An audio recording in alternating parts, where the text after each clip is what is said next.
Hi there everybody and welcome to today's video. In today's video we're going to be talking about life. And the thing is with life is you have ups and downs, and currently I feel like I'm in a little bit of a down at the moment, and I am someone that likes to think quite analytically about these kind of problems. So this is what I've come up with. I'm in no way a life guru or anything like that. I don't know, these are the things that I do to try and make myself a bit more happier if I'm feeling down or whatever, and I'm hoping that it will help someone out there, or it's interesting or something. So this is 5 ways to become a happier person.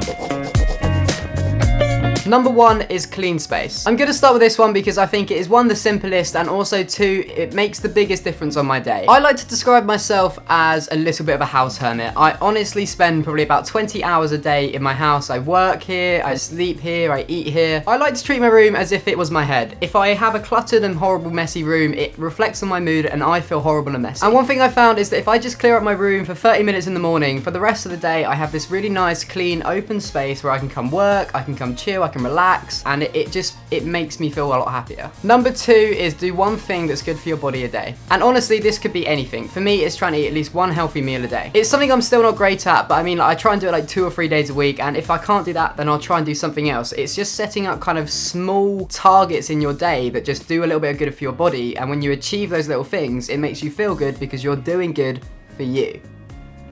Does that make sense? Now I've got to say this one probably isn't for everyone, but I myself, I love lists, I love making documents and stuff like that. But I do think it can be really helpful because if you have been feeling down or sad for a little bit of time, you've got to kind of work out what's making you feel bad, if there is something, and what makes you feel good. So if you make a list of things that make you feel good on one side and things that make you feel bad on the other, and you write them all down and you can see every single little thing, and there might be things on this bad list that actually you do quite often but you don't realize that's making you feel down. So literally you go, okay, here's the 2 things that make me happy and unhappy. I need to just try and do more of these and less of these. Which I know is a lot easier said than done. Like, you might have school on your bad list and stuff, but there's some things on the bad list that you do have to do. But if you do twice the amount on the good list, then hopefully it should like balance that out a little bit.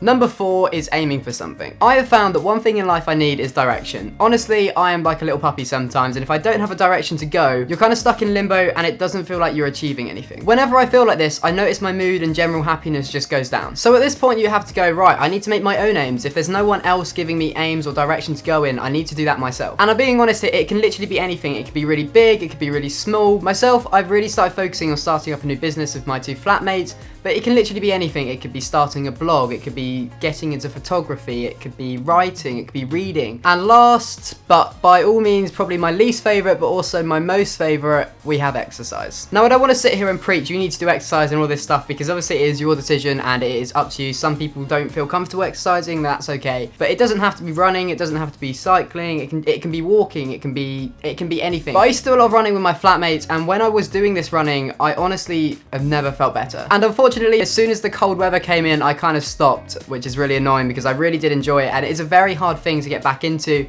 but it is something I'm currently trying to do. But the reason I say about exercise is, I'm sure you've heard it before, but when you do exercise, your body releases chemicals called endorphins, and there's loads of other ones, and this is very, very simply, I'm putting this, that basically trigger stress relief.